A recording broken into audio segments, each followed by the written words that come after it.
하나님의 말씀은 히브리서 5장 7절에서 10절이 말씀입니다. 그는 육체에 계실 때 자기를 죽음에서 능히 구원하실 이에게 심한 통곡과 눈물로 간구와 손을 올렸고 그의 경외하심을 인하여 들으심을 얻었느니라.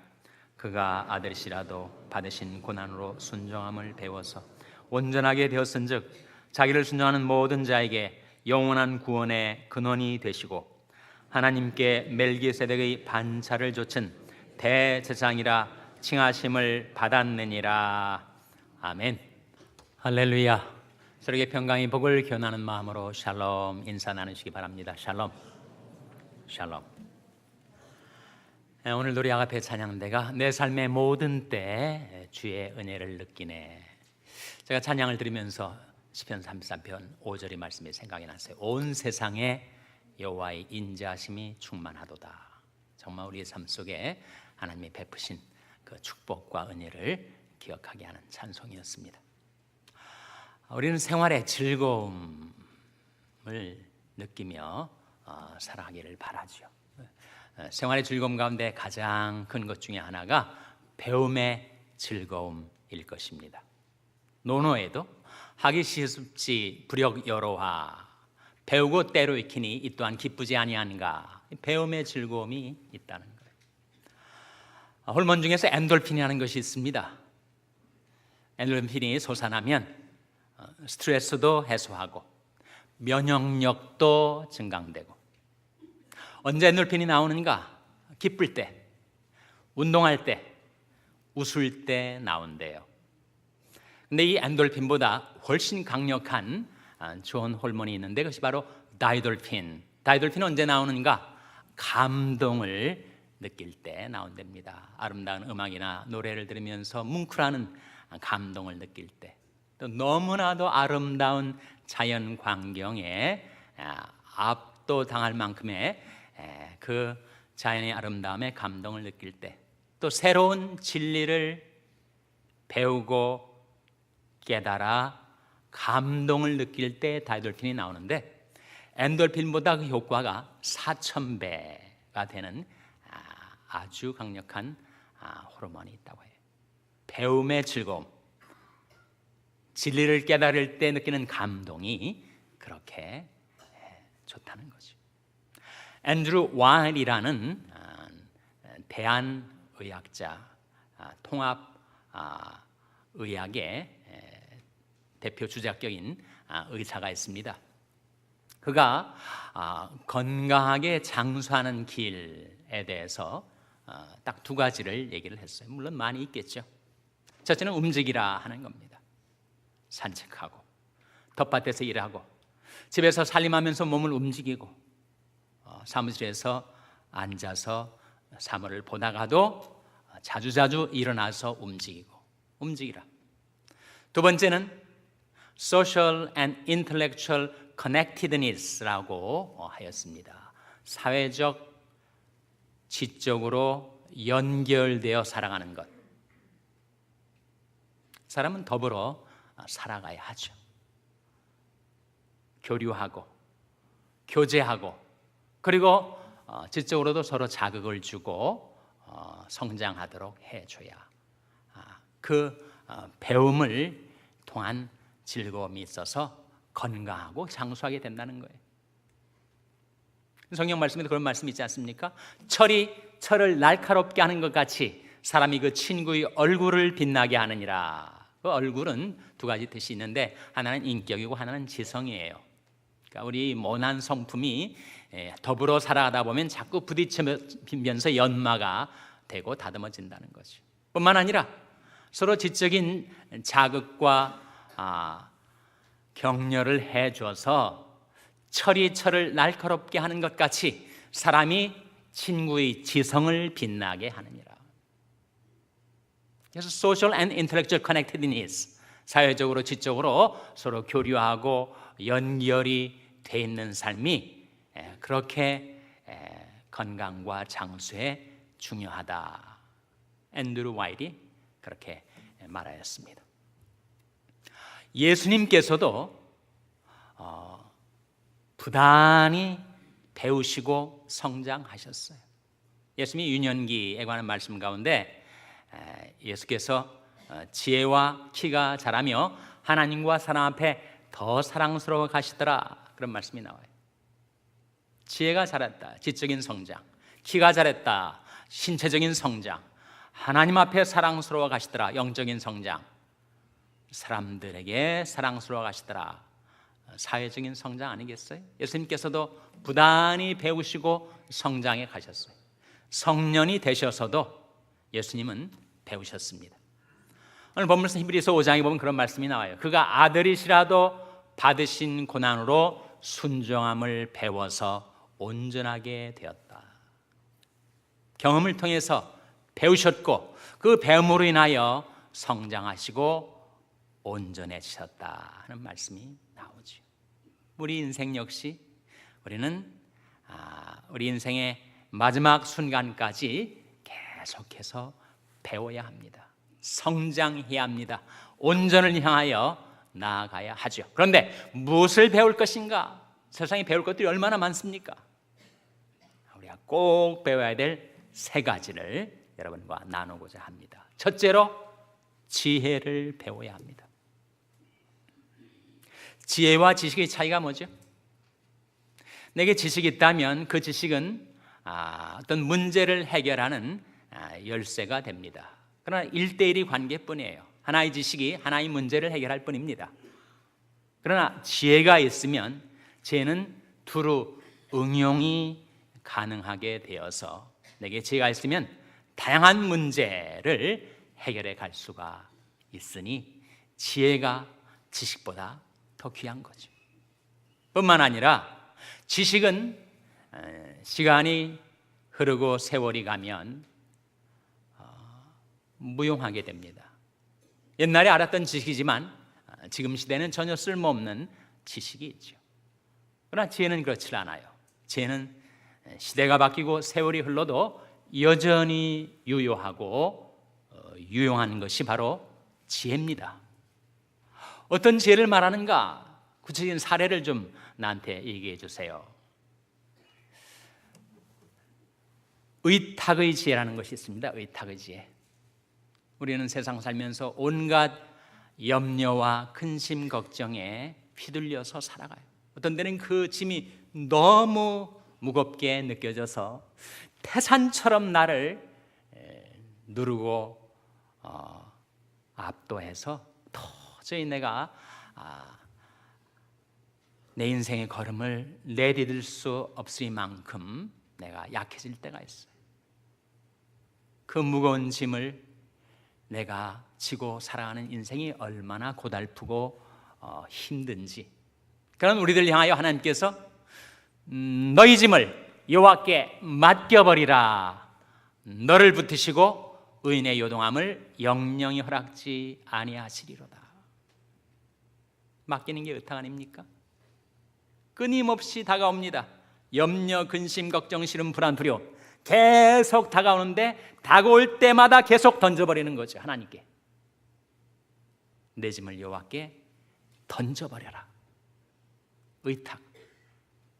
우리는 건강 때문에 염려하고 자식 때문에 염려하고 생계 때문에 염려하고 무엇을 먹을까 무엇을 마실까 무엇을 입을까 염려하며 살아갑니다. 그런 우리들을 향하여 예수님은 그러므로 내일 일을 염려하지 말라. 내일 일은 내일 염려할 것이요 한날 괴로움은 그날에 족하니라. 염려하고 싶으면 내일 가서 염려해라. 내일 일을 끌어당겨가지고 오늘 염려하지 말아라. 내일은 내가 살아있을지 살아있지 않을지 알 수도 없고 내일은 내게 속한 시간이 아닌데 왜 자꾸 내일 일을 끌어다가 오늘 스스로를 괴롭게 하느냐. 내일 일은 지가 알아서 지가 염려할 테니까. 그래서 의탁의 지혜가 우리에게 필요해요. 도저히 하나님 이 인생의 무거운 짐을 제가 짊어지고 살 수가 없으니 하나님께 맡깁니다. 의탁합니다. 너희 짐을 여호와께 맡겨버리라. 너를 붙드시고 의인의 요동함을 영영히 허락지 아니하십시오. 의탁의 지혜가 우리에게 필요하지. 또한 경건의 지혜가 필요합니다. 경건의 지혜가 무엇인가? 여기에 혼전 순교를 약속한 두 청춘 남녀가 있는데 자기들의 성결에 대해서 아주 자신만만해 가지고 우리는 결혼할 때까지는 서로 순결을 지키려 약속을 했고 우리는 침대에서 함께 누워 자도 서로 안 건드리고 우리가 결혼할 때까지는 순결을 지킬 수가 있습니다 하고 한 침대에서 같이 자는 청춘 남녀가 있다는 거예요. 불장난이죠. 아예 그 시험의 자리에, 유혹의 자리에 들어가지 않는 것이 지혜라는 것입니다. 내 길을 그에게서 멀리하라. 유혹으로부터 내 자신을 멀리 이격시켜서 살아가라. 사악한 자의 첩경에 들어가지 말며 악인의 길로 다니지 말지어다. 그 길을 피하고 지나가지 말며 돌이켜 떠나갈지어다. 그래서 경건의 지혜는 내가 시험에 들어서도 그 시험을 극복하는 것이 덕이 아니라 아예 그 시험의 자리에 들어가지 않는 것이 진정한 미덕이다. 경건의 지혜라는 게 있습니다. 겸손의 지혜라는 것이 있어요. 우리가 살고 있는 미국은 자기를 과시하고 드러내고 주장하고 높여야 뭔가 성취가 되는 그런 사회 분위기입니다. 한국도 마찬가지. 사람들이 아주 자신만만하고 자신에 차서 자기를 자꾸 주장하고 내세우는 셀프 어서티브니스가 권장되는 사회예요. 그러나 성경의 지혜는 자기를 높이는 자는 낮아지고 자기를 낮추는 자는 높아지리라. 이게 지혜입니다. 자꾸 자기를 높이고 내세우면 사람들이 싫어하죠. 교만한 사람은 교만한 사람을 싫어합니다. 근데 하나님도 싫어하셔서 자꾸 자기를 높이는 자를 하나님은 낮추십니다. 반면에 스스로 자기를 낮추고 살아가는 자를 사람들은 인정해줘요. 칭찬해줍니다. 높여줍니다. 그리고 하나님께서도 그를 높여주신다 하셨어요. 그러므로 하나님의 능하신 손 아래서 겸손하라. 때가 되면 너희를 높이시리라. 이게 지혜라는 거죠. 자기를 높이는 자는 낮아지고 자기를 낮춘 자는 높아지리라. 겸손의 지혜가 우리에게 필요합니다. 또한 우선순위의 지혜가 있습니다. 할 일은 많고 세상은 넓어서 정말 웬 그렇게 할 일이 많고 마음이 바쁘고 분주한지 우리가 그걸 다 할 수가 없습니다. 그 많은 일 때문에 염려하고 마음이 산란해서 우왕좌왕 좌충우돌하면서 그렇게 이리 뛰고 저리 닫고 살아가는 것이 지혜인가? 예수님께서 마르다에게 하신 말씀 있지 않습니까? 마르다야 마르다야, 내가 많은 일로 염려하고 근심하나 몇 가지만 하든지 혹 한 가지만이라도 족하니라. 마리아는 이 좋은 편을 택하였으니 빼앗기지 아니하리라. 삶의 우선순위를 정해서 먼저 할 것은 먼저 하고 나중 할 것은 나중 하고 못할 것은 안 하고, 그게 지혜라는 거죠. 우리가 어떻게 모든 걸 다 할 수 있습니까? 몇 가지만 하든지 혹 한 가지만이라도 족하니라. 너희는 먼저 그의 나라와 그의 의를 구하라. 그러면 이 모든 것을 너에게 더하시리라 하신 삶의 우선순위를 정해서 그 우선순위를 따라 살아가는 것이 삶의 지혜입니다. 이러한 지혜들을 하나님께서 누구에게 주시는가? 겸손한 자에게는 지혜가 있느니라. 겸손한 자에게 지혜를 주십니다. 겸손한 자에게는 하나님께서 은혜도 주시고 지혜도 주세요. 해자돌림, 은혜도 주시고 지혜도 주세요. 교만이 오면 욕도 오거니와 겸손한 자에게는 지혜가 있느니라. 겸손한 자에게 지혜를 주시고 또 정직한 자에게 지혜를 주십니다. 하나님은 정직한 자에게 완전한 지혜를 주시며, 그런 말씀 있잖아요. 사람은 자꾸 꾀를 냅니다. 머리를 씁니다. 하나님이 사람을 정직하게 지으셨으나 사람은 많은 꾀를 낸 것이니라. 꾀를 쓰면 분명히 될 것 같은데 안 되고 마는 거예요. 근데 하나님을 바라고 의지해서 정직하게 행하면 안 될 것 같은데 되게 되더라 하는 거죠. 또 누구에게 지혜를 주십니까? 지혜는 지혜를 사랑하는 자들에게 지혜를 주십니다. 나를 사랑하는 자들이 나의 사랑을 입으며 나를 간절히 찾는 자가 나를 만날 것이니라. 부귀가 내게 있고 장구한 재물과 의도 그러하니라. 거기에 나는 누굴 가리켜요? 나는 의인화된 지혜 소피아를 가리킵니다. 누구에게 지혜를 주신다고요? 지혜를 사랑하는 자, 나를 사랑하는 자들이 나의 사랑을 입으며 나를 간절히 찾는 자가 나를 만날 것이니라. 그래서 우리는 지혜를 배우며 살아가야 합니다. 무엇을 배울 것인가? 첫째로 지혜를 배워야 하죠. 둘째로 무엇을 배울 것인가? 우리는 말씀을 배워야 합니다. 하나님의 말씀은 생명의 말씀, 진리의 말씀, 지혜의 말씀, 능력의 말씀, 축복의 말씀이니까 그 하나님의 말씀을 배우며 우리가 살아가죠. 여기 제가 성경책을 들고 있는데 이 5 손가락으로 성경책을 꽉 쥐고 있어요. 말씀이 손이라고 일컬어집니다. 성경책을 잡을 때 이렇게 한 손가락으로 잡을 수도 없고 2 손가락으로 겨우 잡습니다. 이렇게 잡으면 정말 성경책 떨어뜨리기가 쉽죠. 그러나 이렇게 4 손가락과 엄지손가락으로 잡으면 확실하게 잡을 수가 있어요. 우리가 하나님의 말씀을 받을 때, 하나님의 말씀을 붙들 때 그 5가지가 필요해요. 말씀의 손 5 손가락, 듣기, 읽기, 공부, 암송, 묵상입니다. 우리는 하나님 말씀을 들어야 합니다. 너희는 귀를 기울이고 내게 나와 들으라. 그리하면 너희 영혼이 살리라 하셨어요.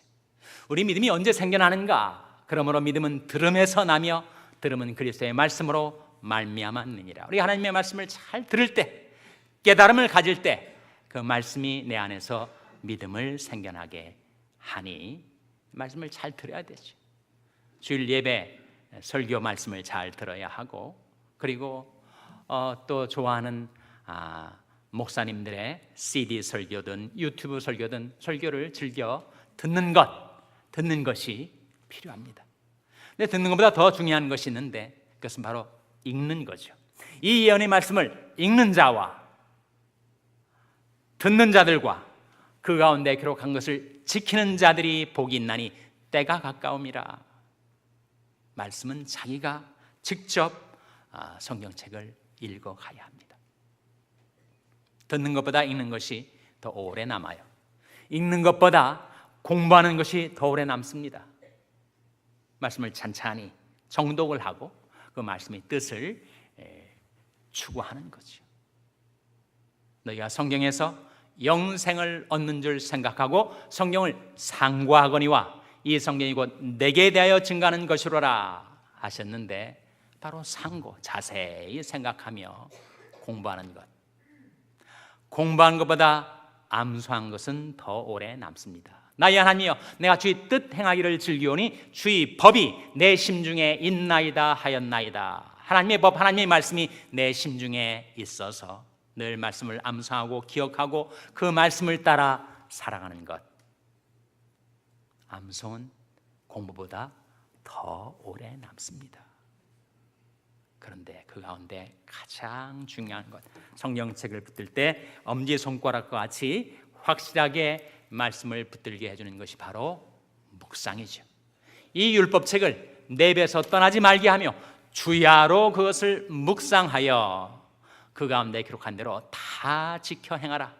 그리하면 내 길이 평탄하게 될 것이라. 내가 형통하리라.